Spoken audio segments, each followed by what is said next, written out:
салому дуруд дӯстони азиз, падарон, модарон, хоҳарон ва бародарони гиромӣ. ба барномаи навбатии 60 дақиқа хуш омадед. Бо шумо ҳастам Салим Султонзода. хеле ки ҳаматон хабар доред, мо ин барномаро ҳар ҳафта рӯзи шанбе соати 18 бо вақти Берлин ва соати 22:00 бо вақти душанбе дар канали Паймон Лайв дар эфири мустақим баргузор мекунем ва ин барнома барномаи таҳлилии сиёсӣ аст дар мавзӯъҳои доғи рӯз, дар мавзӯъҳое ки вобаста ба сиёсати ва ба сиёсат, иқтисод, иҷтимоиёт ва вобаста ба худи ҷумҳурии азизамон Тоҷикистон ва минтақа баргузор мекунад ва мавзӯъҳое ки барои мо тоҷикон зарур аст ва метавон гуфт ҳаётӣ аст, болои онҳо баҳсу суҳбатҳо мекунем ва ҳар ҳафта мо кӯшиш мекунем то дар барномаи худ як нафар ё ду нафар меҳмонон дошта бошем, коршиносонро дошта бошем ва фикру назарҳои онҳоро гирем. бояд гуфт ки дар ин барнома аксаран мо аз намояндагони Паймони Миллии Тоҷикистонро даъват мекунем то онҳо фикру назарҳои худашонро гӯянд ва бо ҳамин восита тамошобинони муҳтарам, миллати азиз аз нигоҳу назарҳои ин эътилофи сиёсӣ, ин ҳаракати сиёсӣ хабардор шаванд. ва имрӯз ҳам мо тасмим гирифтем дар як мавзӯе ки хеле муҳим ҳисоб мекунем, болои он суҳбат дошта бошем ва ин суҳбати мо сарчашма гирифт, метавон гуфт, аз ҳамон корҳое ки амалҳое ки дар Тоҷикистон рӯй медиҳад. Санаи 27-28 ноябр дар шаҳри Душанбе дар пойтахти кишвари азизамон 11-ум давраи гуфтугӯи амниятии Ҳирот баргузор шуд. яъне дар ин ҳамоиш ки зиёда аз намояндагони 20 кишвар ва созмонҳои байналмилалӣ мисли Созмони Милали Муттаҳид ва Иттиҳоди ҳамкории Аврупо ва Осиё ва дигар кишварҳо ва дигар созмонҳо як мизи мудаввар, як конфронс баргузор гардид ва дар он ҷо гуфтушунидҳо шуд. вақте ин мавзӯъро ман пайгирӣ мекардам, ман тасмим гирифтам бо ин масъала бо роҳбарияти Паймони Миллии Тоҷикистон суҳбат дошта бошам ва барои ҳамин дар мавзӯи имрӯзии мо ки мавзӯи барномаи имрӯзии мо назари Паймони Миллии Тоҷикистон ба сиёсати ҳукумати Тоҷикистон дар баробари Афғонистон, воқеиятҳо ва дурнамо, бо ҳамин ном барномаро ташкил кардем ва мо меҳмони имрӯзии мо роҳбари Паймони Миллии Тоҷикистон устод Муҳиддин Кабирӣ ҳастанд. устодро дар ин барнома хайрамақдам мегӯям ва пеш аз суханро давом додан, ман аз ҳамаи шумо тамошобинон хоҳиш мекунам ки барои обуна шудан дар ин канали мо кӯтоҳӣ накунед, фикру назар, андешаҳои худро дар комментар ё дар шарҳҳо нависед. дар барномаи гузаштаи мо дӯстон чанд нафар вақте ки мо гуфтем ки пешниҳод кунед бо кӣ мехоҳед суҳбат кунед, хеле аз афрод навиштанд ки мехоҳем бо устод Кабирӣ суҳбат дошта бошем ва аз ҳамин сарчашма яке аз сабабҳое ки мо устодро ба ин барнома даъват кардем ҳамин шарҳу дархостҳои худи шумо тамошобинони муҳтарам аст. устод, ассалому алайкум, хуш омадед ба барнома. алайкум салом Салим ҷон, дуруд бар шумо ва ба ҳамаи бинандагони шумо. саломат бошед устод. хеле хурсандем ки таклифи моро қабул кардед ва ба ин барнома мо ҳузур пайдо кардед. хеле ки ҳоло ман ба тамошобинон маълум кардам, барномаи мо вобаста аст ба муносибати ҳукумати Тоҷикистон ва умуман метавон гуфт муносибати Тоҷикистон ва Афғонистон, вобаста ҳамин мавзӯъ.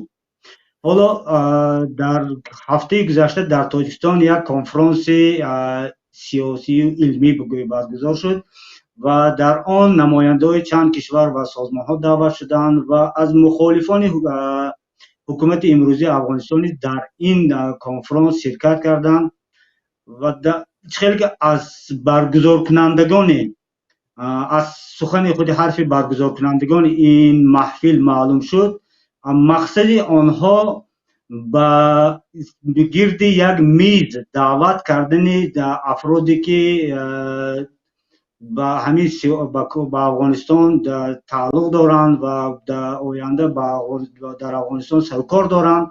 آنها را خواستن سر میز گرد آورند و با من گویا چنین روشن شد که آنها میخواستن مخالفان حکومت امروزه را اساسا گرد میز بیارند. اما در این کنفرانس ما تنها از راهبران سابق والی هرات امیر اسماعیل خان را دیدیم و دیگر از راهبران سابق افغانستان کسی را در این کنفرانس ما ندیدیم. حالا من میخواهم از شما همچون از راهبر پیمان ملی تاجیکستان چند سوال کرده باشم که اولش اینکه عموما وضع کنونی مخالفان امروزی افغانستان را شما چطور ارزیابی میکنید؟ به نام خداوند بخشنده و مهربان، پیش از همه به شما تشکر میگم برای این برنامه خوبتون و برای دعوت. بعداً باید چند نکته را قبل از جواب به سوال شما بگویم که موضوع افغانستان، حالا نمیدونم متاسفانه بگویم یا خوشبختانه، احتمال زیاد متاسفانه است، چون این کشور سزاوار آن هست که با اون دقت بیشتر داده شود. وقتای آخر یک کمی اگر به فراموشی هم نرفته باشد، در همچون موضوع رسانه ها، محفل های سیاسی دوم سوم درجه شد بعد از جنگ اوکراین و باز حادثه های غزه و مصیبت هایی که در فلسطین رخ میدهد. به طور طبیعی این موضوع را باز اهمیتش رو در رسانه ها کمتر کرد و اگرچه این گونه نشست هایی که مثل نشستی که شما هم ذکر کرده در دوشنبه برگزار شد در این گوشه دنیا میشد، اما توجه دارد روز به روز به افغانستان، مشکلات افغانستان، وضع افغانستان کمتر می شود. اگرچه تا جای این طبیعی هم باشد، از طرف دیگر این یک کمی فکر میکنم نسبت این کشور و این ملت شریف یک کمی ظلم هم هست. اما درباره این کنفرانس من دو جمله رو میخواستم بگم. اولش این که این یکی از منبرهای خیلی مهم برای متخصصان، سیاستمداران درباره افغانستان است. بنده هم یک دو بار در کارهای این نشست، این گفتگوهای هرات، گفتگوهای امنیتی هرات شرکت داشتم در کابل و یادم هست که در یکی از اون نشست‌ها که سخنرانی داشتم در یک مجموعه یا در یک پنل همراه اشرف غنی که اون وقت رئیس جمهور نبود بلکه وزیر مالیه بود اگر اشتباه نکنم، با ایشان و امرالله صالحی هم که اون وقت نه به حیث معاون رئیس جمهور بلکه رهبر حرکت سبز یا جنبش سبز افغانستان صحبت داشتن و یعنی این نشست برای من ناآشنا یا بیگانه نیست و خود رهبر این سازمان آقای داوود مرادیان یکی از چهره‌های بسیار فرهیخته، شناخته نه تنها در افغانستان بلکه در سطح جهانی است و زحمت زیادی هم میکشند برای آنکه افغانستان فراموش نشد و حتی وقتی که نظام جمهوریت بود این نشست ها تنها افغانستان رو نه بلکه منطقه آسیای مرکزی رو هم به شکل پوشش میداد. حالا من با این جمله ها با این گفته ها میخواستم بگم که یعنی اون چیزی که در دوشنبه گذشت برای من ناآشنا نیست. من پیگیری کردم و قبلا هم پیگیری میکردم. البته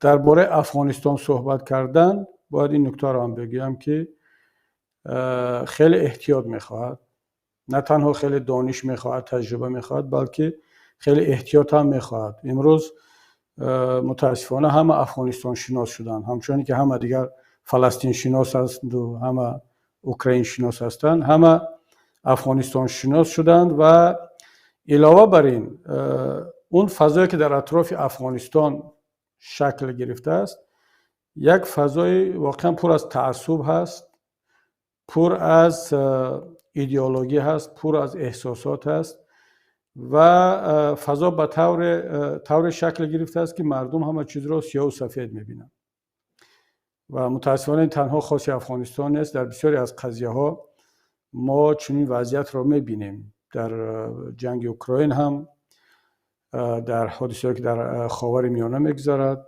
مردم به دو جبهه تقسیم شدن و همه چیز برای اونها سیاه و سفید است، رنگ‌های دیگر وجود ندارد، نظرهای دیگر رو قبول ندارند و متاسفانه این در وضعیت افغانستان هم این حالت رو ما میبینیم. ما وقتی که البته این هم باید بگویم که این در جای خالی با وجود نآمد این فضا، و در اینجا نه تنها سهم رسانه ها خیلی بزرگ است و آنها خیلی یک طرفه یک جانبه هر چیزی که در جهان میگذرد متاسفانه بها میدین. از طرف دیگر اون فضا، اون جوی که در منطقه با وجود آمده است تنها مشوران به دوش غرب و غربی ها و کشورهای خارجی و رسانه ها نباید گذاشت. متاسفانه خودی باشندگان این منطقه از آن جمله افغانستان هم خیلی در ناخنک زحمت کشیدند که این فضا با وجود بیاد، چه درباره کشور، چه درباره دین، چه درباره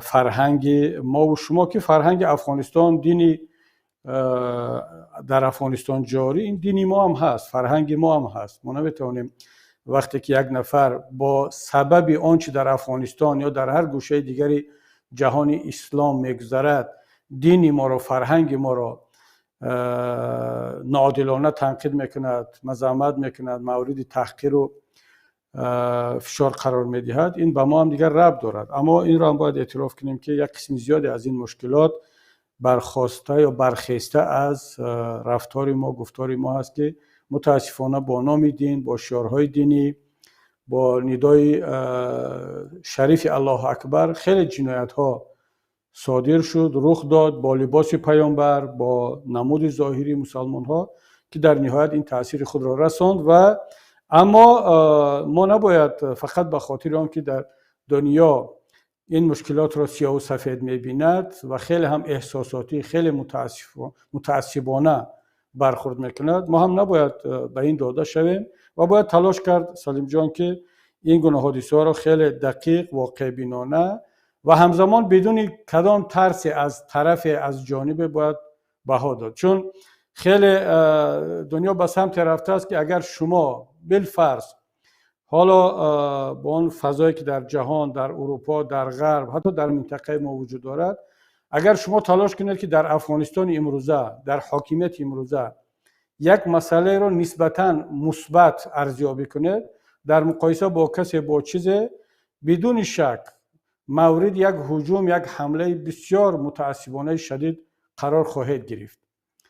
و همون طوری که مثلا شما، مثلا خودی من که در جنگ این روسیه و اوکراین 100% به این نظر هستم که روسیه متجاوز است و به یک کشور مستقل هجوم کرد، در این جای دیگر شک نیست.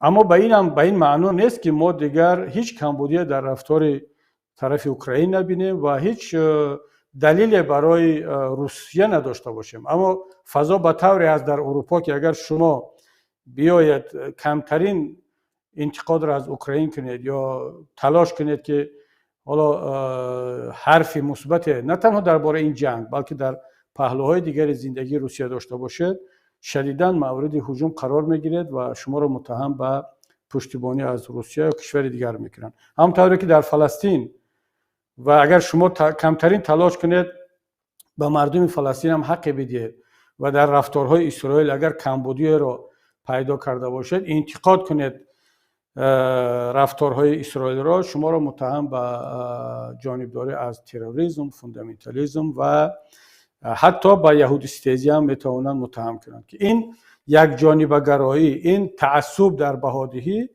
متاسفانه جهان را پخش کرده است و خیلی از هم زیاد با یک تعصب، با یک ایدئولوژی زده شده آشکار مسئله را مطرح میکنند. و من هم وقتی که با شما در این باره یا که در موضوع افغانستان صحبت میکنیم البته باید خیلی احتیاط کرد، ولی همزمان باید حقیقت ها و واقعیت ها را گفت. حالا من با این مقدمه یک کمی طولانی میخواستم وارد این موضوع شوم، سوال شما شوم که وضعیت را در عموم در افغانستان چگونه میبینیم. ما طبیعی است که در پیمان ملی تاجیکستان همیشه موضوع افغانستان مورد بحث و بررسی ما هست، تحلیل میکنیم و آن چیزی که در افغانستان میگذرد برای ما بیگانه نیست، چون هم همسایه کشور هست.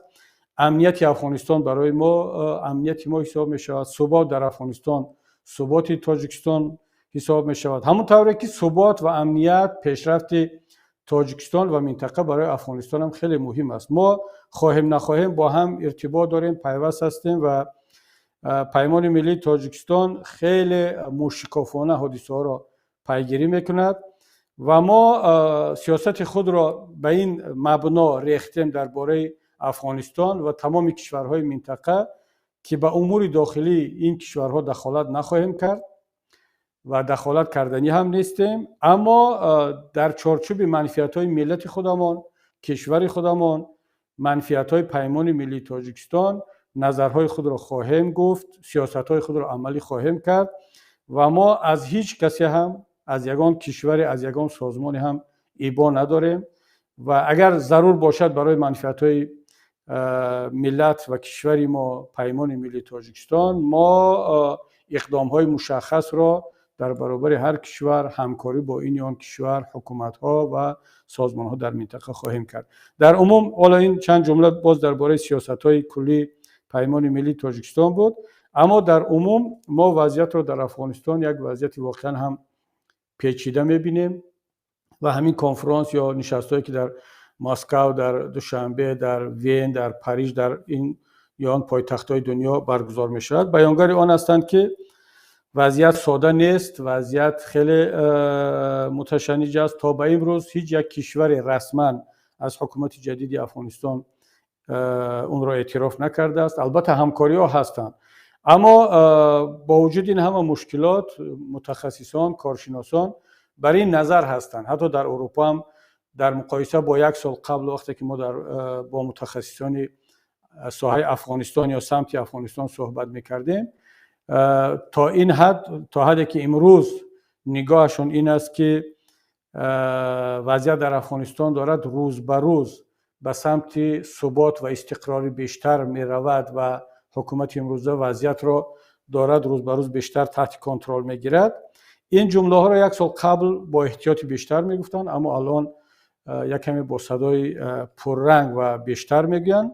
اگرچه در نشست‌هایی که مثل در نشست دوشنبه بود نظرهای گوناگون دیگر صدا می‌دهد، برعکس که اکثریت در این گونه نشست‌ها تلاش می‌کنند وضعیت را طرز نشان بدهند که برعکس دارد وضعیت به سمت بی‌ثباتی می‌رود و حکومت امروزه کنترل را آهسته آهسته دارد از دست می‌دهد.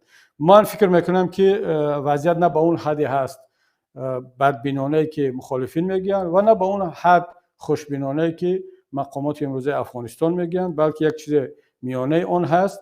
اما ما در پیمان ملی تاجیکستان به این نظر هستیم که ثبات، امنیت و استقرار در افغانستان برای ما خیلی مهم است و پشتیبانی از آن میکنیم که حکومت امروزه افغانستان بارها آمادگی خود را بیان کردن، نشان دادن که آماده هستند یک گفتگوی ملی را آغاز کنند و حتی دعوت کردند در این روزهای اخیر که سیاستمداران مخالف افغانستان میتوانند به وطن برگردند. تا کجا این دعوت ها صمیمانه است، صادقانه هست، این را واگذار میکنیم به خود سیاستمداران افغانستان، مردم افغانستان، اما ما طبیعی است که حادثه ها این گفتگوها را پیگیری خواهیم کرد. خیلی خوب استاد، خیلی در عموم وضعیت رو خیلی خوب شرح داده. حالا اینجا یک نکته هست، اکنون شاید این از نگاه پیمان ملی هم دورتر باشد. به هر حال نظر سوال است، سوال که از جانب خوانندگان تماشابینان وارد شده است. این هم باشد بعد از به سر قدرت آمدن در افغانستان حرکت طالبان، راهبریت تاجیکستان علی خصوص امام علی رحمان در چند جا برآمدها کرد و او پیشنهاد یا طلب گذاشت که باید در افغانستان یک حکومت همشمول تشکیل شود و در آن حالت او میتواند مثال با آن حکومت رو اعتراف کند یا سری مذاکره شود. در منطقه ما خیلی که میبینیم قریب همه کشورهای اطراف افغانستان با حکومت امروزی افغانستان داد و گریفت رسمی دارند، یعنی در آشکارا نشان میده که ما با همین حکومت امروزی افغانستان چی داد و گریفتایی دارند، آنها نشان میدن. اما حکومت تاجیکستان با همین راهبری امام علی رحمان میگه تا حکومت همه شمول نباشد ما با اینها یگان خیلی گفتگوی نمیکنیم و یک باری در یکی از سخنرانی‌هایش امام رحمان از سازمان های بین المللی اوید به حقوق بشر طلب هم آورد که تا به این وضع حقوق بشر در افغانستان توجه ظاهر کنند و این رو از مبلغان حکومت خیلی یک تبلیغ کردن، گفتن که یعنی رئیس جمهوری تاجیکستان درباره وضع حقوق بشر حرف میزند، درباره حکومت همه شمول حرف میزند، درباره پرینسیپل دموکراسی گپ میزند. اما به نظر شما این حرفهای رحمان برای چی گفته شده؟ یعنی او وضع را در افغانستان میخواد چطور بیند؟ عموما نظر رحمان نسبت به افغانستان چطور؟ ببینید، مناسبت امام رحمان پرزیدنت تاجیکستان با قضیه افغانستان و مناسبت سیاستمداران افغانستان به خصوص مخالفین امروزه افغانستان با حکومت تاجیکستان یک موضوع بسیار هم پیچیده و بسیار عجیب است. امام رحمان طول این حداقل 20 سال اخیر وضعیت افغانستان را برای به فایده خودش بسیار خوب و ماهرانه استفاده کرده است. چه جنگ افغانستان را، چه صلح افغانستان را، چه در قدرت بودن اشرف غنی و چه به سر قدرت آمدن حرکت طالبان را همیشه تلاش کرده است که به منفعت خود استفاده برد و باید اعتراف کرد که در این کار موفق هم بود. چرا؟ برای آنکه تاجیکستان یکی از کشورهای هممرز افغانستان است و در وقت جنگ اول علیه طالبان هم تاجیکستان شامل اون ائتلاف جهانی برای مبارزه با طالبان بود و رحمان از این وضعیت استثنایی تاجیکستان که 1400 کیلومتر مرز با افغانستان دارد و همچنین یک منطقه ترانزیتی برای افغانستان برای رساندن سوزشواری، کمک، نیرو و کارهای زیاده، همچنین یک کشور هممرز با افغانستان به جامعه جهانی بخصوص به کشورهای غربی و حتی اون زمان روسیه هم شامل این ائتلاف بود، این را خوب استفاده برد و دقیقاً در همون شب و روز مخالفین داخلی خود را سرکوب کرد. دقیقاً در همون شب و روز بار اول آمد رفراندوم یکم رفراندوم برگزار کرد، به قانون اساسی تغییرات وارد کرد و اون بندی را که دیگر حق پرزیدنت بودن نداشت اون را اصلاح کرد و حاکمیت خود را ابدی گرداند. این در فضای جنگ جامعه جهانی با طالبان بود و جامعه جهانی هم دیگر دنبال رحمان نگشت که اون چیکار دارد با این سازشنامه صلح با مخالفین، با جامعه شهروندی، با رسانه‌ها، با احزاب سیاسی میکند، چون برایشان افغانستان مهمتر بود، برایشان جنگ با طالب و پیروزی علیه طالبان مهمتر بود و رحمان را همچنین شریک استراتژی میدیدند که تا به این روز هم میبینند. وقتی که رحمان در اون زمان درک کرد که دیگر برای کشورهای یا ائتلاف ضد طالبانی، ضد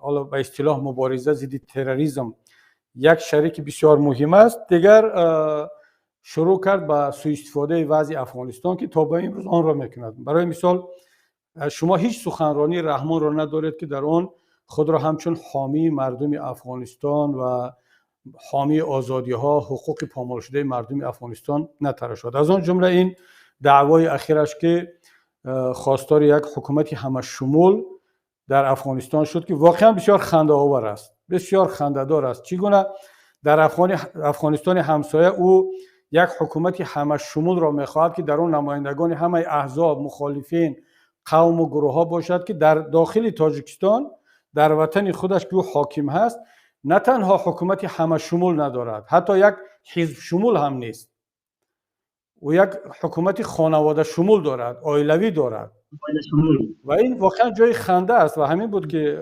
رهبران طالبان هم با او یک جوابی با خیلی هم با کنایه عمیق دادن که خب خودت در وطنت و کشورت و با ملتت و با سازشنامه و با مخالفین چی کردی که با ما درس وطنداری و ساختن یک تأسیس یک حکومت همه شمول میدهی؟ با گفت شاعر به طواف کعبه رفتن به حرم رحم ندادن که برون در چی کردی تا درون خانه آیی. یعنی تو با حرف تو رو نمیشنون در جامعه جهانی بخصوص در افغانستان که تو خدا در وطنت چی کردی که با ما مشورت میدی. والا یگانه دستاورد که رحمان اون رو همچون دستاورد بروخ جهانیان بخصوص بروخ همسایه ها میکشد، میگه این ثبات و استقرار و امنیت در تاجیکستان است، که البته اینم از نگاه کارشناسی یک این واقعیت نیست، بلکه یک سراب است، یک مسئله ثبات خیلی دروغین است. اما دقیقا همین دعوا رو در افغانستان حکومت امروزه دارد. میگه بعد از 40 سال جنگ و کشتار و خونریزی در افغانستان بالاخره یک ثبات، یک امنیت آمد. خب همون حتی شاید دعوای اونها بیشتر باشد که حداقل ما از مخالفین سیاسی خود دعوت میکنیم که برگردید به وطن. بله اونجا ببینید یک فرقیت است. حالا باز تکرار میکنم که در ما چون تعصب عقیدتی و سیاسی و ایدئولوژیک خیلی به حدی بالا رفته است، کافی است اگر ما و شما یک مقایسه بین رحمان و حکومت امروزه افغانستان کنیم و در این مقایسه یک نسبتاً یک پدیده مثبت را در افغانستان اگر پیدا کردیم بگیم، شما حتما شک نکنید که مورد هجوم از طرف بسیاری کارشناسان افغانستان، مخالفین با خصوص روشنفکران قرار خواهد گرفت، چون اونا تحمل این را ندارند که شما بیاید رحمان را تنقید کنید یا اون را مقایسه کنید با طالب. اما چرا این کار را نکنیم؟ چرا وقتی که طالبان، حالا باز میگم واقعیت است، دروغ است، صادقانه است یا نیست، این برمیگردد به خود حکومت طالبان و به خود مردم افغانستان. اما حداقل اونها دعوت میکنن که برگردید، بیاید به افغانستان، در اینجا زندگی کنید. آیا همین گونه دعوت را امام علی رحمان از مخالفین خودش کرد که بیاید برگردید در داخل تاجیکستان زندگی کنید و کسی شما را زندانی نمیکند؟ بله طالبان میگن که در اینجا فعالیت سیاسی نمیکنید. اما اگر کسی هم بگه که من برمیگردم، فعال سیاسی بودم، روزنامه‌نگار بودم، برمیگردم اما دیگه فعالیت روزنامه‌نگاری و سیاسی نمیکنم، فقط در وطنم میخوام آزادانه زندگی کنم، آیا امام علی رحمان این رو میپذیرد؟ نه. امام علی رحمان یک ورقه دارد، یک فرمولر دارد که هر کسی میخواد به تاجیکستان برگردد از مخالفین رده پایان باید به شکل تحقیرآمیز این ورقه را پر کند، بنویسد، در اونجا خود را گناهکار و جنایتکار اعلام کند، بعد از رئیس جمهور طلب عفو کند که اون طرف با بزرگیش او را باید ببخشد. اما طالبان این کار را نکردند. نکته دیگر این است که حکومت امروزه افغانستان، حرکت طالبان، هیچگاه به مردم افغانستان و به جهانیان تأسیس یک حکومت همشمول، یک انتخابات دموکراتی و تأسیس حکومتی که در آن پارلمان هست، در آن انتخابات هست، در آن مهلت معین محدود شده برای رهبر کشور است، طالبان به هیچ کسی وعده را نداده است و ما در یگان سند ندیدیم. اما امام علی رحمان در قانون اساسیش، در سازشنامه‌های بین المللی، در سازشنامه ملی با مخالفین خودش، در تمام صحبت‌هایش، سخنرانیش میگوید که ما یک دولت دموکراتی هستیم، ما انتخابات آزاد داریم، ما حکومت همشمول میسازیم، پارلمان رو وعده میکند، انتخابات رو وعده میکند، اما به هیچ کدام اینها وفادار نیست، پایبند نیست. یعنی حداقل ما میتونیم بگیم که در مقایسه با حکومت رحمانوف، حکومت امروزه افغانستان یک کمی صادقانه رفتار میکند، به هیچ کس وعده بیشتر از امکاناتش از برنامهش نمیدهد. اما شما میبینید که امام رحمان چیکار میکند. من حالا ببینید حکومت تاجیکستان در از روزهای اول آمدن حاکمیت جدید، سقوط جمهوریت و هجرت آنها، وعده‌های خیلی زیاد به مخالفین افغانستان داد، به جبهه مقاومت داد، به دیگران داد. من در همون روزهای اول گفته بودم به بسیاری از دوستانم در جبهه مقاومت، و اونهایی که ما ملاقات میکنیم در اروپا، در جاهای دیگر، من به آنها گفته بودم که شما فریب این وعده ها را نخورید، چون بالاخره امام رحمان رو ما از شما بهتر میشناسیم. اگر او به وعده هایش وفا میکرد، به ملت تاجیک به وعده های به ملت دادهش وفا میکرد، به وعده های به ما دادهش وفا میکرد، به قسمی به شیر مادر خوردهش وفا میکرد، با اون گریه های خودش وفا میکرد که در حضور مخالفین و در حضور رهبران کشورهای دیگر کرده بود. اما وقتی که با سازشنامه، با قانون اساسی تاجیکستان، با قسم خود به ملت خود وفا نکرد، چگونه با وعده های شما وفا میکند؟ شک نکنید که در اولین فرصت شما را خواهد فروخت و این وعده های پوچ هیچ نتیجه برای شما نخواهند داشت. اما این نکته هم خیلی مهم است. من کاملا مخالفین امروزه افغانستان رو درک میکنم، بخصوص جبهه مقاومت، دیگر گروهایی که با جبهه مقاومت هستند در شورای مقاومت ملی افغانستان، با اون دوستانی که ما اینجا و اونجا ملاقات میکنیم، من اونها رو کاملا درک میکنم. چون خودم پیمان ملی تاجیکستان، اپوزیسیا و مخالفین تاجیکستان دقیقاً در همون وضعیتی هستیم که اونا هستند. ما هم مهاجر پراکنده، اما وضعیت اونا یک کمی از ما بهتر است. چرا؟ یک کشوری در همسایگی افغانستان مثل تاجیکستان، نه تنها یک کشور، تاشکند، ایران، به اینها اجازه داده است که در اون کشورها رفت آمد کنند، جلسه برگزار کنند، در اونجا باشند، با آنها ملاقات میکنند، در صورتی که با اپوزیسیای تاجیکستان، با مخالفین تاجیک، چه مخالفین معتدل اسلامی، چه مخالفین ملی، چه دموکرات، چه سکولار فرق نمیکند. در مجموع با مخالفین تاجیک هیچ یک کدام از کشورهای منطقه امکانیت حتی وجود در اونجا رو نمیدن، چه رسد به صحبت کردن.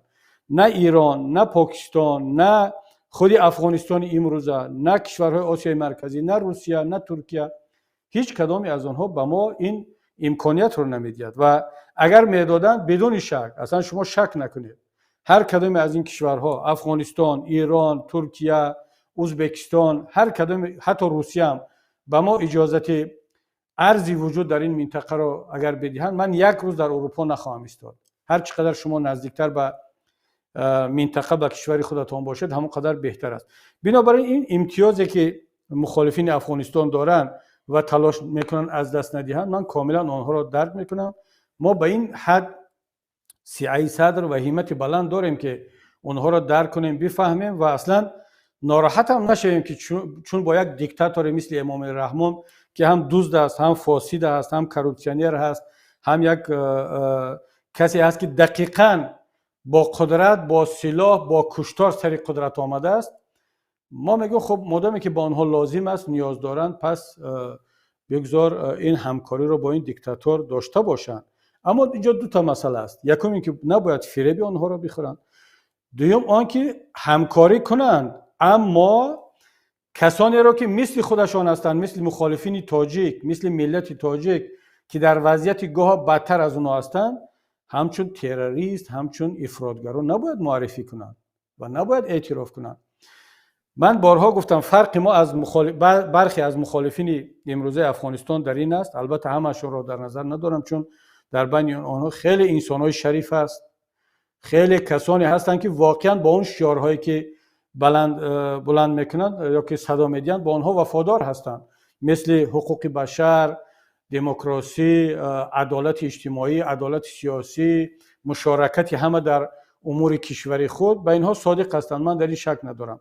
اما در اون بین هستند کسانی که این شعارها را صدا میدهند، اما بعد میروند، نه اینکه همکاری که با یک دیکتاتور هم در شرایط کنونی جای عیبی نیست، اما میان هم اون را پیشوای ملت تاجیک و هم میان عملهای او را، جنایت‌های او را توجیه میکنن، سفید میکنن، تبریر میکنن و بعد بالاتر و بدتر از همه میان مردم، ملت بدون سلاح، مصالحت آمیز تاجیک را که مخالف رحمان هستند، اونها را تروریست اعلان میکنن.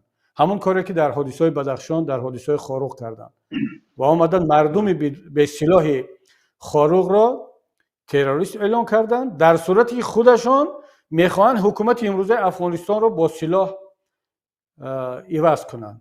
خب وقتی خودت با سلاح میخوای مبارزه بری، من که سلاح ندارم، فقط به خاطر آن که یک دیکتاتور، یک دزد را که به تو مکان داده است، جا داده است، علیه او مبارزه میبرم، پس من تروریست و خودت که سلاح در دست است، مال افغانستان را دزدیدی، 4 میلیارد تریلیون دلاری که جامعه جهانی به افغانستان کمک کرد، همین حکومتداران، همین کسانی که امروز دعوای مخالفت دارن و دعوای آزادی برای افغانستان دارن، در حکومت بودن، همینا دزدیدن، همینا افغانستان رو به این روز آوردن، با دزدی، با کشتار، با غارت. اینا امروز تبدیل شدن گویا به یک اپوزیسیون مصالحت آمیز در منطقه که برای آزادی و عدالت می جنگن. ما یکی یک روزم بعد از امضای سازشنامه صلح، بعد از سپاریدن سلاح و نزدیک 10,000 مجاهد در اختیار امام علی رحمان، یک مرتبه هم دست به سلاح نزدیم، یک مرتبه هم حتی تظاهرات در داخل دوشنبه نکردیم و برنامه تا امروز برنامه دست به سلاح هم زدن نداریم. این به اصطلاح مبارزان برای آزادی و عدالت ما را تروریست اعلام کردن که خیلی برای ما واقعا هم جای خجالت بود، جای تأسف بود. و من همون طوری که در اول صحبت گفتم دیگر از ناراحت شدن کسی، گروه اپوزیسیون کسی دیگر ایبا نداریم، ناراحت هم نیستیم. باید که دیگر حقیقت ها را گفت به همون مقداری که اونها برای طبق شعار خودشون برای آزادی و عدالت در وطن خود مبارزه میبرند علیه ظلم، به همون و حتی بیشتر ملت تاجیک سزاوار هست، حق دارد و ما هم این برنامه رو نزد خود کاملا عادلانه و حق خود میدونیم. سلامت باشید استاد. حالا اینجا استاد شما از خاروق یادآور شدید، در حادثه خاروق. در همین موقع یک سوال به ذهنم آمد. خیلی که میدونیم در اکثر کشورهای جهان سفارتخانه‌های جمهوری اسلامی افغانستان یا بسته شدن یا فعالیت نمیکنند یا در بعضی کشورها به اختیار حکومت امروزی افغانستان سپرده شد. اما تاجیکستان فرق دارد. برای چی میگم فرق دارد؟ چون که در تاجیکستان مثل که گویا یک بام و دو هوا است. از روی معلوماتی که در وسایل اخبار عمومی میخوانه، سفارت جمهوری اسلامی افغانستان، یعنی همون حکومتی که سرنگون شد، سفارتش در تاجیکستان مستقر است، فعال است، سفیر دارد، کار میکند. و در گذشته در خاروق نیز کنسولگری بود، کنسولگری جمهوری اسلامی افغانستان کنسولگریش فعالیت میکند. و در روزهای آخر این کنسولگری اعلام کرد که او زیر سرپرستی امارت، یعنی همون حکومتی که در افغانستان است با نام امارت طالبان است یا چه، با همین حکومت امروزی افغانستان زیر سرپرستی همین حکومت امروزی افغانستان فعالیت میبرد این کنسولگری در شهر خاروق. یعنی در یک تاجیکستان گویا دو حکومت نمایندگی دارد، هم حکومت در گذشته جمهوری اسلامی، هم حکومت امروزی طالبان. من به فکر من که آن چیزی که شما گفتید که این رحمان رو به مخالفان افغانستان را فریب میدهد، یک مثال عادیش همین است به فکرم. از این دیگر باز چیز نتوان مثال آورد. دیگرش این که دیگر کشورها، چون که در اول برنامه گفتم، کشورهای همسایه وقتی که با افغانستان داد و گریخت میکنن آنها آشکار میگن، در وسایل اخبار ما نشان میدن. اما چون که ما میدونیم برق تاجیکستان به افغانستان فروخته میشود، یعنی با مسئولانی که زیر سرپرستی همین حکومت امروزی طالبان است. این چی خیلی میشد؟ این سیاست رو چی میتوان نام برد که از یک طرف آشکارا گفت که من او را قبول ندارم تا یک حکومت همه شمول باشد و از دیگر طرف با او حرکت، یعنی دادگیری تجاری داشته باشیم، بالای آن در یکی از منطقه‌های خود کنسولگری را در اختیار آنها بذاریم. مرحمت است. ببینید ما در پیمان ملی تاجیکستان مخالف آن نیستیم که حکومت تاجیکستان با حکومت امروزی افغانستان رابطه داشته باشد. برعکس ما دو همسایه کشور هستیم.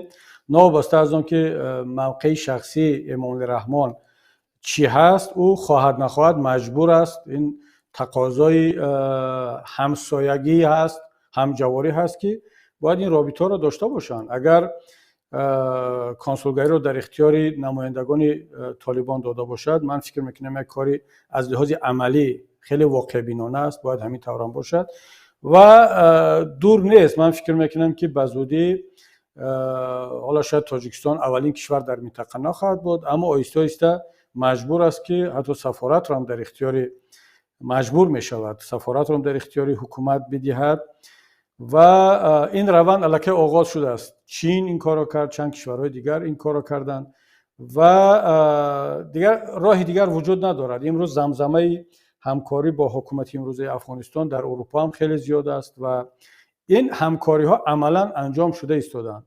حالا یک چیز را دیوره میگن در رابطه‌های بین المللی، یک چیز دیگر را دفاکتو همه چی به جای خود است، رابطه ها هستند، اما دیوره بله یک مشکلی است. اما ببینید مسئله در این نیست که امام رحمان کنسولگری رو به طالبان داده است و سفارت رو به جبهه مقاومت و دارد در این بین با هر دو طرف بازی میکند.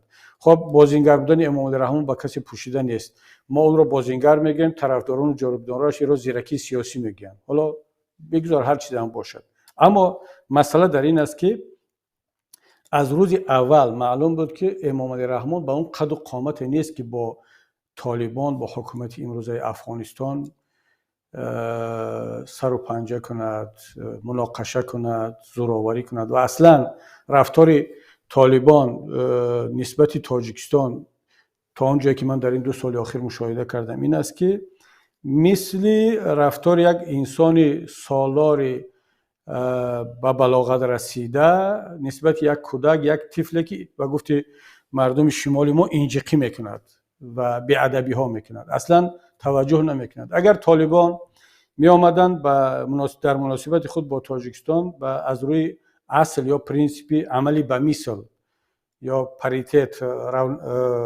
سیمتریش نیدیست یا با زبان روسی اگر رفتار میکردند، برابر آن که امام علی رحمان در دوشنبه با اپوزیسیون افغانستان، جبهه مقاومت جا داد، این کنفرانس رو میزبانی میکند و موقعی خیلی شدید علیه طالبان میگیرد، اگر واقعا هم طالبان این حرفا رو جدی میگرفتن باید با یک عملی به مثل با اپوزیسیون تاجیک هم در کابل جا میداد و با آنها این امکانات رو فراهم میکرد، رفت و آمدها میشدند و اپوزیسیون تاجیک هم امروز نه از برلین و از پاریژ بلکه از کابل این مصاحبه رو انجام میداد. اما طالبان در این مسئله در مقایسه با امام علی رحمان به مراتب مسئولیت شناسانه رفتار میکنند، به مراتب جدی رفتار کرده ایستادند و حالا تا کجا صبر طالبان این را میبردارد این مسئله دیگر است. اما احساس میشد که امام علی رحمان الکی دارد از این صبر و تحمل طالبان هم سوء استفاده میکند و هم این را نشانه ضعف میداند و اما فراموش کرده است که این همه بلند پروازی‌هاش در سایه روسا هست، در سایه اون چراغ سبزی که روسا و چین و ایران تا جایی به اون دادن که این بلند پروازی میکنند. اما اگر یک کمی اونها پشتی رو خالی کنند و بگن که نه ما دیگر اگر کارت به دست طالب افتاد ما دیگر در پهلویت نخواهیم بود، بعد ببینید که رفتار امام علی رحمان گفتارش چگونه خواهد بود.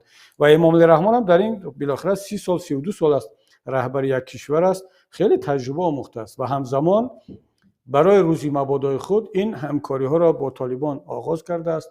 برق میفروشد که ما مخالف فروختن برق به کشور همسایه به مردم شریف افغانستان نیستیم، اما ما مخالف آن هستیم که در همین شب و روز از برق تاجیکستان حکومت امروزه افغانستان استفاده میکند، مردم تاجیک، ملت تاجیک بدون برق نشسته است، در تاریکی میشیند و دلیلش هم خیلی واضح روشن است. این نه اینکه در غم مردم بیچاره و سرماخورده افغانستان باشد، برای آن است که هم حکومت اشرف غنی در زمان اشرف غنی و هم حکومت امروزه افغانستان مبلغ را برای برق تاجیکستان به بودجه تاجیکستان نمیفرستند طبق این تعامل و قراردادهایی که از اون زمان جمهوریت بسته شده است. این مبلغ ها به صورت حساب‌های شخصی امام علی رحمان در منطقه آزاد جهانی در جزیره ویرجین می رود و همین است که امام علی رحمان با یک دستش علیه طالبان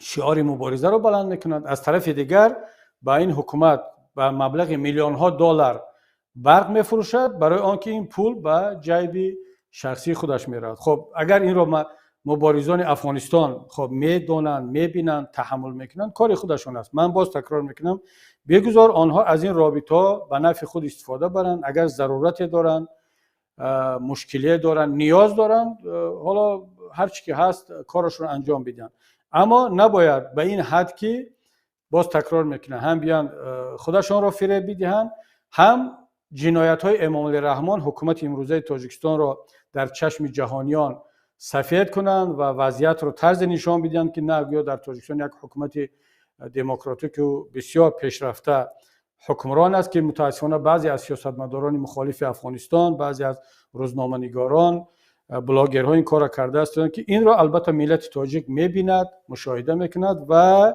حرف خود را در این مسئله خواهد زد. این نکته را هم باید بگم که ببینید امروز مخالفین تاجیک هیچ منبر غیر از منبرهای خودمان ندارند، نه خواجه خارجی، نه تلویزیون خارجی، نه تلویزیون فارس زبان، روس زبان، هیچ کس برای ما منبر نمیدن.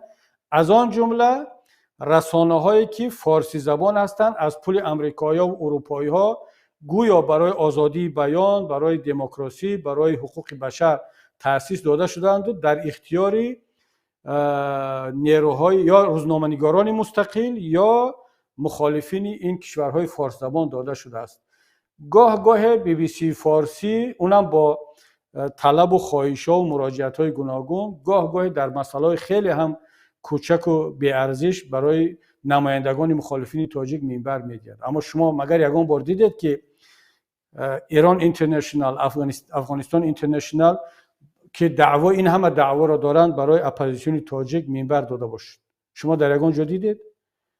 یعنی اون همه مبلغ ها، میلیون ها مبلغ ها در اختیار اونها است، پایتخت‌ها در اختیارشون است، کشورها رفت آمد میکنند، پذیرایی میشن، هیچ کس حکومت طالبان را اعتراف نکرده است. با این همه امتیازها که 1% اون را اپوزیسیون تاجیک ندارد و ما بیشتر از مخالفین افغانستان در زندانهای رحمان زندانیای سیاسی داریم که در افغانستان من این را از در یک گفتگو با خود رهبران اپوزیسیون، یکی از رهبران اپوزیسیون افغانستان شنیدم، گفتم شما چند زندانی سیاسی دارید که از رهبران تشکیلات ها و احزاب اپوزیسیون هست در زندان طالبان؟ فکر کرد گفت یگان دانه نداریم. خب گفتم چند رهبر حزب اپوزیسیون تاجیک در زندان رحمان است؟ محمد روزی اسکندرов رهبر حزب دموکراتی تاجیکستان، زید سعیدov رهبر حزب تاجیکستان نوین، چندی از اینها در زندان مردند، گذشتند، وفات کردند. دو تا معاون من از رهبران حزب نهضت اسلامی تاجیکستان، رهبران گروه 24، روزنامه‌نگاران، ادوکات‌ها، وکیلان دفاع، صدها نفر در زندان هستند. ولی آیا شما صدای اینها را، نماینده اینها را، فرزندان اینها را یک مرتبه در تلویزیون ایران اینترنشنال، افغانستان اینترنشنال، در حالا باز تکرار میکنم بی بی سی گاه اون هم خیلی با ترس و لرز این کارها را میکند، مگر شما شنیدید؟ نه.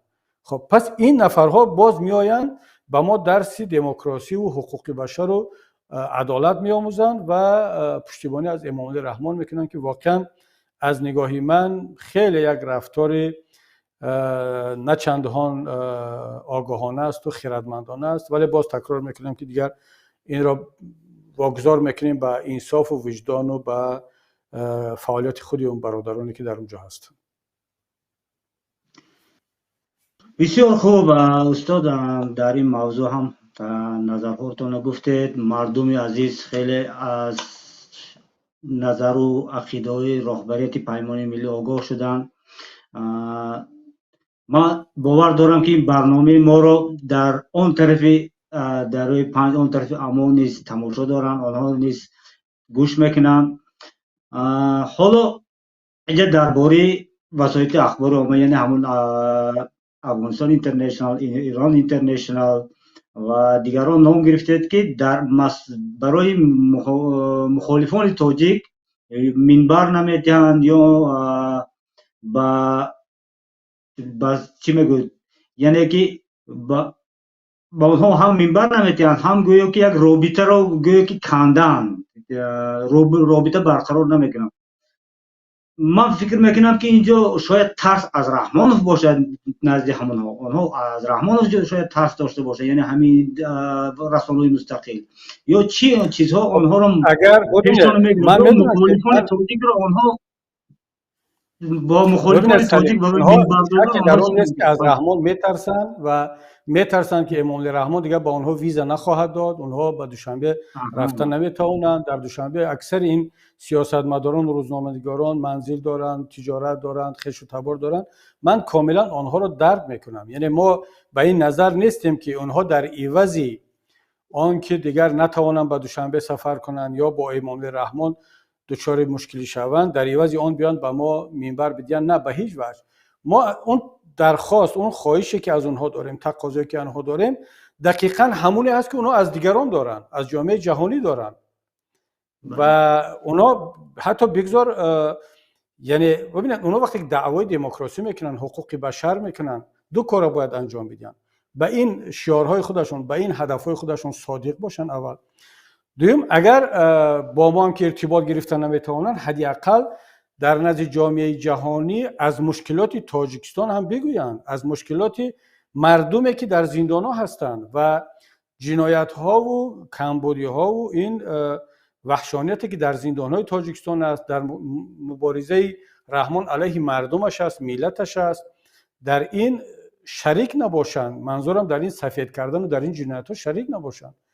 ما اون چیزی را که مشاهده میکنیم میبینیم کاملا یک به حاشیه راندن، نادیده گرفتن درد و غم و اندوه و مشکلات مردم تاجیک است.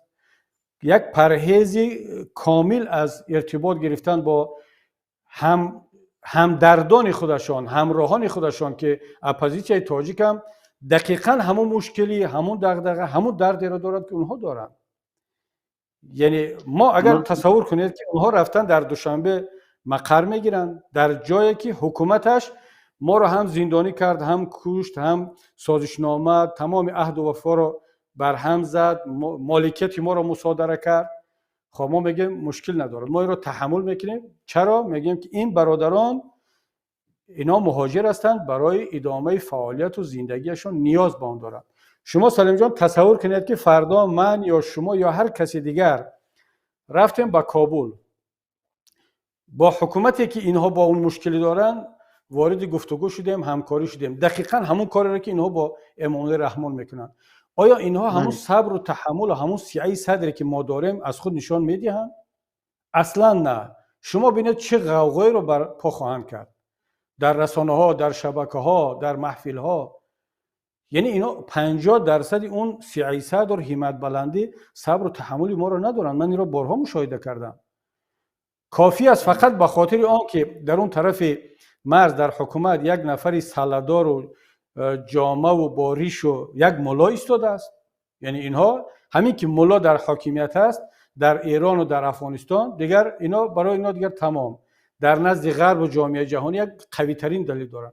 و آنه که رحمان مثل من و شما یک شوت و کت و شلوار و کراوات و گلستوک و باریشی تراشیده و با اینا هست، کافی است. خب پس رحمان برای اینا هر جنایتی که صادر کند، چون یک نفری از نگاه اینا پیشرفته و مدرن هست، پس او آدمی خوب است.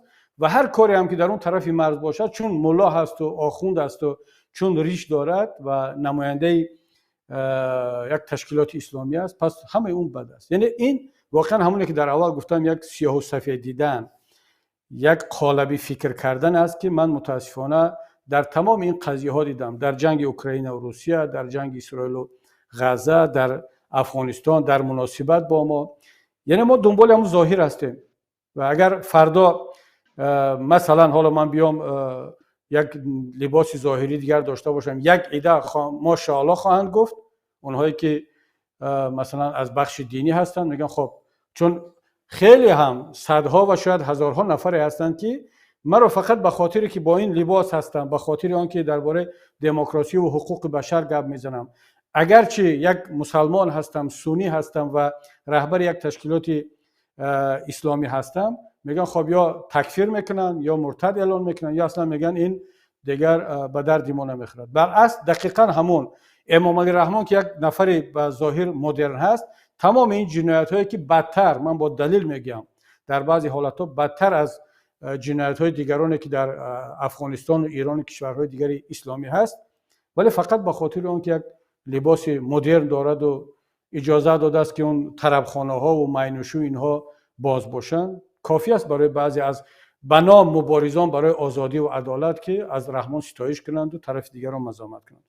من این مشکلات را متاسفانه در حوزه فارسی زبان ها در جهان اسلام میبینم که میترسم از آن که باز سالهای دیگر گرفتار همین مشکلی ذهنی، همین تعصب و همین سیاه و سفید دیدن ها باشه.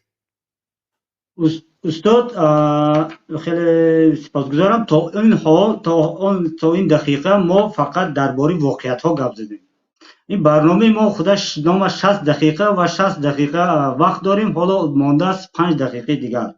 اینجا در نام موضوع ما یک کلمه دیگر هست با نام دورنما. شما دورنما رو در چی میفهمید، در چی میبینید؟ نظر من این است که کدام حکومتی که نباشد دیکتاتوری که شد، او روز او برهم میخورد و ملت سر حکومت میآید، یعنی حکومت و دولت به صاحب هستش میرسد. ما همچون یک نماینده همین مردم با این باور هستم که روز به همین حکومت خواهیم رسید. همچون یک نماینده مردم و مردم انتخاب میکنه حکومتش و در دورنما شما منطقه را چه میبینید و مناسبت تاجیکستان رو با همسایه علل خصوص با افغانستان و ما در منطقه مرحمت ما 4 دقیقه وقت دارید دوستان. ببینید من کسی نیستم که برای افغانستان دورنما فکر کنم. اگر ما تاجیکستان نه در مناسبت برای تاجیکستان کشور جنگ زده خودمون تاجیکستان، برای کشوری که در اوج فساد و ظلم قرار دارد یک دورنمای خوب بسازیم و فکر کنیم، برامون خیلی این دستاورد بزرگ خواهد بود. اما همچون یک نفری که خب کم و بیش از واقعیت‌های افغانستان، از روندهای اون آگاه هستم، من دورنما رو در اون میبینم که نه تنها افغانستان، ما در تاجیکستان، در کشورهای دیگر راه جز گفتگوی ملی، گفتگوی صمیمانه بین تمام اقشار جامعه نداریم. حالا تا کجا رهبریت امروزه افغانستان این دعوتاشون صادقانه و صمیمی است برمیگردد به خودشان. امید دارم که این رو ادامه خواهند داد و من نمیدونم، حالا حداقل امام علی رحمان بیاد از طالبان همین رو بیاموزد که درباره یک گفتگوی ملی در تاجیکستان حداقل صحبت کند، صحبت رو آغاز کند. حتی همین جسارت رو هم ندارد، همین قدرت رو هم ندارد که بیاید بگذار صادقانه حسیانه در حد حکومت امروزه افغانستان بگوید که ما آماده هستیم که بیان در دوشنبه بشینیم سر یک میز گفتگو کنیم. مثلا نمیدونم کدام از رهبران طالبان بود، وزیر امور خارجه شون در ایران به فکرم با احمد مسعود ملاقات و دیدار داشت، با دیگر رهبران، با امیر اسماعیل خان، با اینها. آیا شما دیدید که حکومت امروزه تاجیکستان آماده هست که حتی نه با رهبریت مخالفین، با یک نفری سطح میانه اپوزیسیون در یک جا آماده گفتگو باشد؟ خیلی میترسد و همین نفر باز برای افغانستان دورنما و استراتژی و حکومت همه شمول درخواست میکنند. من فکر میکنم که دورنمای منطقه ما که متاسفانه امروز دارد روز به روز به سمت دیکتاتوری میرود و دموکراسی، آزادی ها در منطقه ما دارد عقب نشینی میکند. این خیلی جای تاسف است، نه تنها در تاجیکستان، در آسیای مرکزی، در افغانستان، بلکه در کل منطقه ما.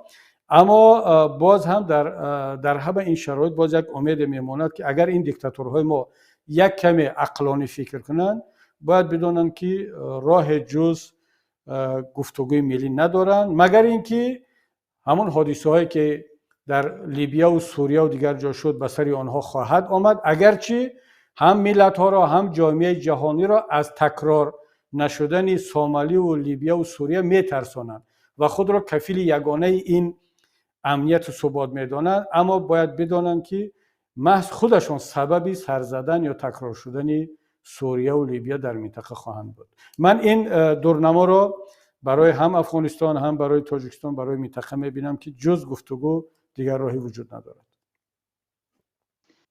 بهترین، سلامت باشید استاد. خیلی صحبت خوب و صمیمی داشتیم.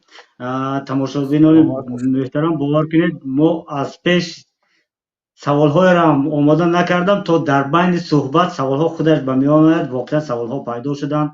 استادم خیلی خوب در موضوع افغانستان و منطقه کس نمیتواند صمیمی نباشد، برای آنکه هم این مردم خودشون صمیمی هستند، هم ما باید در آینده باید صمیمانه رفتار کنیم. باز تکرار میکنم، نباید از کسی ترس داشت، هراس داشت و اصلا دیگر نگران نیستم که بعد این صحبت به ما کدام رهبر، کدام کشور، کدام سازمان چی خواهد گفت. ما باید این مرحله را عبور کردیم، گذشتیم، با هم صحبت کردیم، با هم آماده گفتگو هستیم، چه با حکومت افغانستان، چه با حکومت آسیای مرکزی، چه با رهبران حزب و حرکت‌های افغانستان. نه نگران آن هستیم که اگر ما با رهبران جبهه مقاومت یا گروه‌های دیگری اپوزیسیون افغانستان بشینیم کابل ناراحت خواهد شد. حالا این حق ما هست و ما باید این نشست‌ها را داشته باشیم و نه ناراحت خواهیم بود و نگران آن هستیم، ترس از آن داریم که کسی از ما ناراحت میشد اگر فردا اگر حکومت امروزه افغانستان آمادگی را داشته باشد برویم در هر کجا با آنها گفتگو کنیم، ملاقات کنیم. چرا تاجیکستان حق داشته است، امریکا داشته است، روسیه داشته است، همه دنیا حق داشته است و فقط مخالفین تاجیک حق نداشتند؟ چرا همه دنیا حق داشته است که با مخالفین افغانستان گفتگو کنند، با مخالفین ایران، ترکیه، روسیه کنند، فقط با مخالفین تاجیک امکان گفتگو نیست، باید گفتگو نشود. ما تاجیکان باید دیگر این قالب هایی که دیگران برای ما ساختند و همیشه این غوغاها را برپا میکنند، این ناراحتی خود را بیان میکنند، از این عبور کرده باشیم و باید مثل خود ما را برابر دیگران بدانیم، مثل دیگران بدانیم و همون مقداری که اونها حق دارند، همون مقداری که اونها سزاوار برای یک زندگی و آینده شایسته هستند، دقیقاً نه کمتر نه بیشتر ملت تاجیک، ما هم در تاجیکستان این حق را داریم. نباید از کسی ترسید و ملاحظه کسی را داشت. بهترین. سلامت باشید یک بار دیگر. سلامت خداوند باشید. نگهبانتون باشه. و شما و خیلی بینندگان شما هم صحبت به همه خوب پرار داشته میکنم. باشید. سلامت باشید. من همین از دوستان اگرچه با برنامه رو داریم 60 دقیقه میگیم، باز از 60 دقیقه چند دقیقه میگذرد، چون صحبت موضوع ها خیلی جالب هستند، صحبت میخوایم که دوام تیم، اما وقت فرصت نمیدهد. یک چیز رو در آخر میخوام بگم در موضوع همین افغانستان. من از خودم نقل میکنم. من خودم یک مهاجرم در یک کشور اروپا، در فرانسه. اگر به سرم یک معمای بیاید یا یک نافهمی شود، اولین نفری که من مراجعت میکنم تو با من کمک کند یا که مثال برای من یک مشکلاتم رو برای حل کردن فهماند راه حلش را، این هم هست برادران افغانستانی ما. از اولین روزی که من همین وارد خاک فرانسه شدم در مشکلیت گرفتار شدم، نه زبانش را میدانم، نه منطقه را میشناسم، نه نفر را میشناسم. وقتی که در یک اداره با کار با مهاجران وارد شدم، در فرزندان و عائلم در بیرون بودن، وقتی که برگشته برآمدم در نزدش یک نفر ایستاده با زبان فارسی گپ میزند و اون هم بود برادر ما از افغانستان. او در همون شب و روز به من کمک کرد که یک دولت نمیتونست کمک کرد.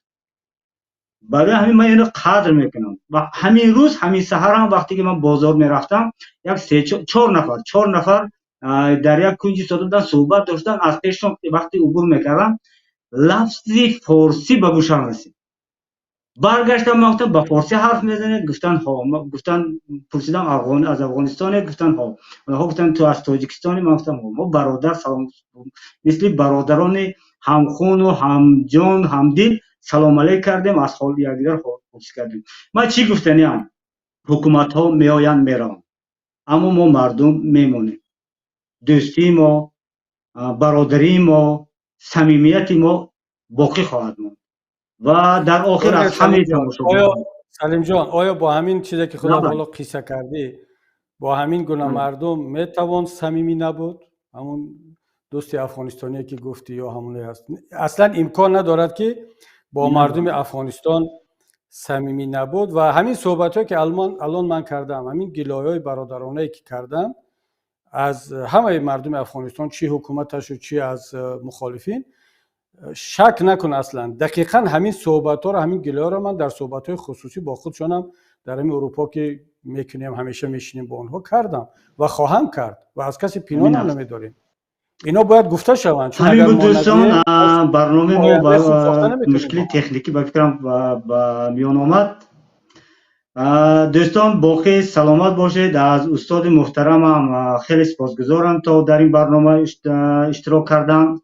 در آخر یک بار دیگر دعوت میکنم تا تماشابینان محترم به این برنامه، به این کانال پیمان لایو ابونه شوند. فکر و نظرهای خود را نویسید. درباره کدام موضوع میخواهید شما که ما صحبت کنیم، کی با کی میخواهید که ما در برنامه، کی را میخواهید که ما در برنامه دعوت کنیم، مرحمت نویسید. ما میخوانیم، جنبست میکنیم، طبقه بندی میکنیم و به یک خلاصه خواهیم آمد. و در آخر به همه شما خانوادگی سعادتمندی آرزومندم. همیشه در پناه خداوند باشید. خدا نگهبانتون. سلامت باشید. خدا نگهبانتون.